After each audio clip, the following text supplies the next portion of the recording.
안녕하십니까. 오늘은 중국 축구 국가대표팀의 변화에 대해서 한번 얘기를 드리겠습니다.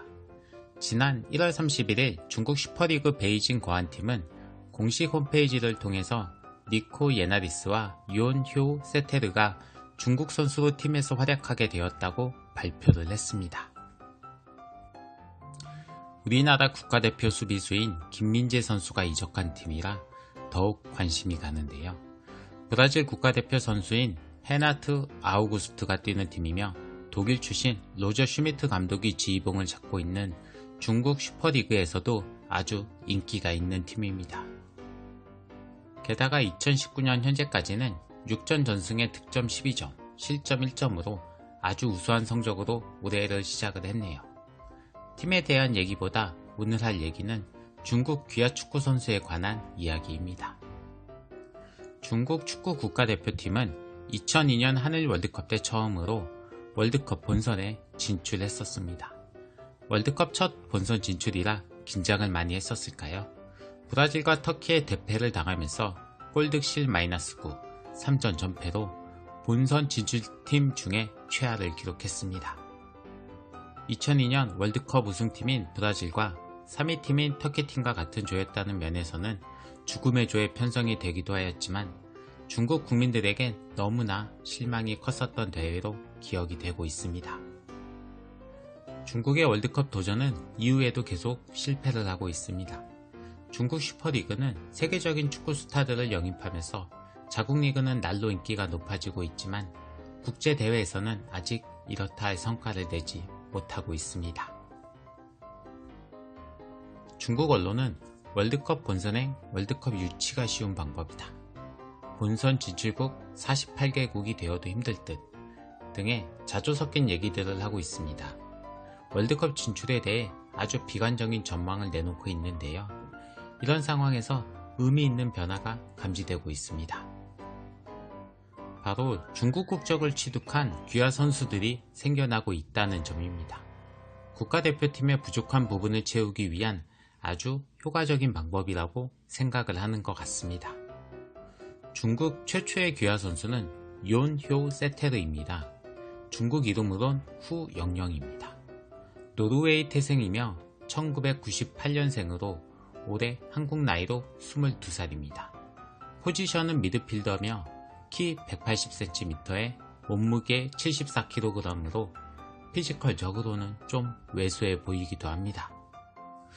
노르웨이 연령별 대표 출신이며 로센보르그 BK에서 선수 생활을 시작해서 올해 주로 교체 멤버로 나오고 있습니다. 중국 언론에선 노르웨이의 천재소년이란 타이틀로 귀화에 대한 소식을 알리기도 했습니다. 두 번째 귀화 선수는 니코 예나리스입니다. 중국 이름은 리커입니다. 영국 태생이며 1993년생으로 한국 나이로 올해 27살입니다. 포지션은 수비형 미드필더이며 키 175cm, 몸무게 75kg입니다. U17, 18, 19세를 두루 거쳤으며 아스날 1군 경기도 4경기를 소화할 정도로 기대를 모았던 선수입니다. 잉글랜드 챔피언십 브렌트퍼드 FC에서 활약하며 총 157경기에서 12득점을 기록할 정도로 득점력이 있는 수비형 미드필더이기도 합니다. 게다가 센터백과 오른쪽 윙백까지 소화할 정도로 멀티 능력이 장점인 선수이기도 합니다. 올해 소속팀에서 3경기에 나와 한 골을 기록하면서 산뜻한 출발을 알렸습니다. 두 선수 모두 모친이 중국인이며 같은 소속팀에서 뛴다는 공통점이 있다는 것도 재미있는 사실이네요. 중국 축구 국가대표팀은 우리나라 국가대표팀과 마찬가지로 선수 선발에 있어 귀화 선수에 대해선 아주 보수적인 입장이었습니다. 하지만 각종 국제대회에서 성적을 내지 못하니 그 대안으로 귀화 선수를 찾기 시작한 것이라고 생각이 됩니다. 게다가 아예 타 국적 선수였으면 위화감이 더욱 심했을 텐데요.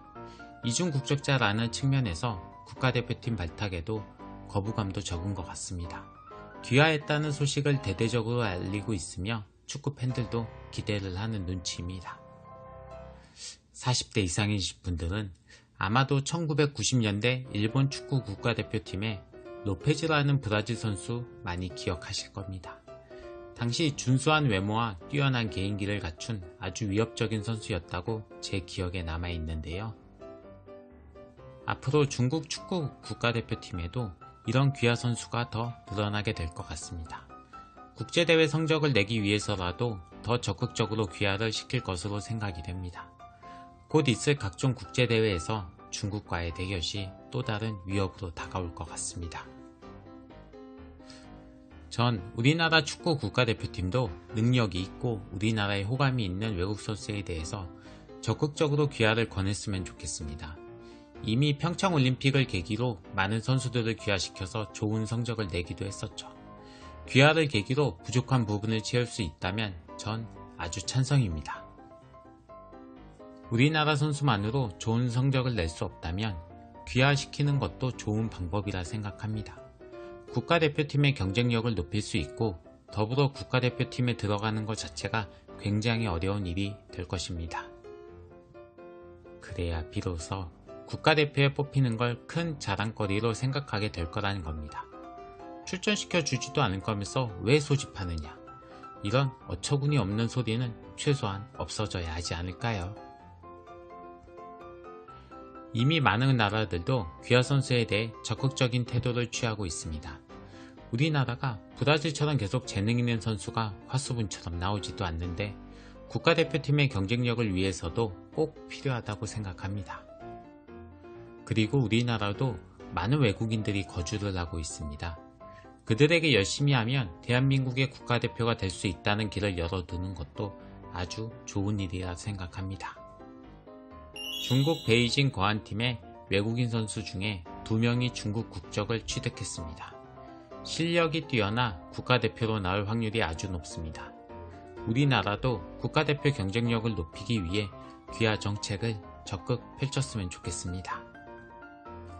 오늘도 끝까지 시청해 주셔서 고맙습니다. 그럼 오늘은 여기까지입니다.